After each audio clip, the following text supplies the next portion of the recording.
জয় শ্রীকৃষ্ণ, রাধে রাধে বন্ধুরা এবং শুভ সকাল। সকাল সকাল চলে এসেছি গোপাল সোনার একটা নতুন ভিডিও নিয়ে। আমি কিভাবে গোপালের নিত্য পুজো করি সেটাই আজকে তোমাদের সাথে চটজলদি শেয়ার করে নেব। ভিডিওটি খুব ছোটই, অবশ্যই পুরোটা দেখার অনুরোধ রইল। এখন শীতকাল বলে সকাল সকাল গোপু সোনার জন্য একটু গরম জল করে নিচ্ছি, কিন্তু গরমকালে ঠান্ডা জলেও স্নান করে থাকে।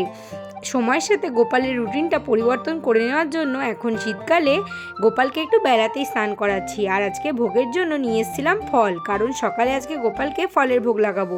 আর এই ব্ল্যাঙ্কেটটা গোপাল সোনার জন্য নতুন কেনা হয়েছে। এখন গোপালকে চটজলদি সোয়েটার এবং আগের দিনের জামাকাপড়গুলো ছাড়িয়ে নেব। আর অনেক দিন গোপালকে ভালো করে স্নান করানো হয়নি বলে আজকে একটু শ্যাম্পু দিয়ে ওকে স্নান করাবো। দেখো বন্ধুরা, ছোট্ট গোপাল কি সুন্দর আমার কোলেতে শুয়ে আছে। এখন আমি গামলায় গরম জলটা মিশিয়ে নিয়েছি, গরম ঠান্ডা জল, আর ওকে বসিয়ে নিয়ে একটু স্নান করে নিচ্ছি। তারপর হাতের মধ্যে অল্প একটু শ্যাম্পু নিয়ে ভালো করে ওর গাটায় ডলে নেব, আর তারপরে ওর স্নানটা কমপ্লিট করে নেবো। লাড্ডু গোপালের পুজো যাদের বাড়ি হয়ে থাকে তাদেরকে নিয়মিত লাড্ডু গোপালের স্নান করানো অতি আবশ্যক। এটা কৃষ্ণ সেবার একটি গুরুত্বপূর্ণ পাঠ। এখন আমি গোপাল সোনাকে স্নান করানোর পর সুন্দর করে মুছিয়ে নিচ্ছি, আর তার সাথে ওকে একটু চটকিও নিলাম। এরপরে আমি ওকে একটা সুন্দর দেখে জামা পরিয়ে নেব। এই ফুল হাতা জামাগুলো আমি সকালবেলা করে গোপাল সোনাকে পরিয়ে থাকি, আর বিকেলের পর ওকে আমি ওপর থেকে সোয়েটার পরিয়ে দিই। দেখো বন্ধুরা, গোপাল সোনার শৃঙ্গারটা আজকে কেমন হয়েছে।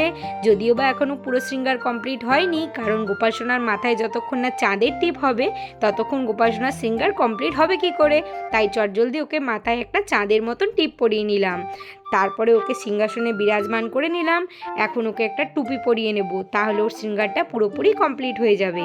লাড্ডু গোপালের নিত্য পুজোর মধ্যে তিনটি জিনিস অতি আবশ্যক: স্নান, শৃঙ্গার এবং ভোগ লাগানো। স্নান আর শৃঙ্গার তো আমার লাড্ডু গোপালের কমপ্লিট। এবার আমরা এগোই ভোগের দিকে, যার জন্য আমি গোপাল সোনার জন্য আজকে ফল আগে থেকে এনে রেখেছিলাম। আজকে লাড্ডু গোপালকে ফলের ভোগ লাগাবো। সুন্দর করে গোপালের ফলের থালিটা সাজিয়ে নিচ্ছি। শীতকাল বলে একটু কমলা লেবু এনেছিলাম, তার সাথে নিয়েছিলাম লাল লাল বেদানা। আর কাকুটাকে বলেই দিয়েছিলাম আমার গোপাল খাবে, তাই জন্য ভালো দেখে দিতে। কাকুটাও সুন্দর দেখে বেদানাটা দিয়েছিল, ভেতর থেকে পুরো লাল, কারণ আমি ফল কিনতে অতটা পারদর্শী নই। এখন আমি এগিয়ে যাচ্ছি গোপাল সোনার আরতির দিকে, যার জন্য আমি ধূপ আর প্রদীপ আগে থেকেই রেডি করে রেখেছি। এখন আমি গোপাল সোনার নামে প্রদীপ এবং ধূপটা জ্বালিয়ে নিলাম, আর তারপরে আমি গোপাল সোনাকে আরতি করে নিলাম। চরণে 4 বার, নাভিতে 2 বার, মুখমণ্ডলে 3 বার এবং সারা অঙ্গে 7 বার। এই নিয়মে গোপাল সোনার আরতিটা আমি প্রতিদিন করে থাকি। সাধারণত আমি আরতির সময় হরে কৃষ্ণ মহামন্ত্রের জপ করে থাকি। এখন আমি গোপাল সোনাকে নিজের হাতে ফলটা খাইয়ে নিলাম।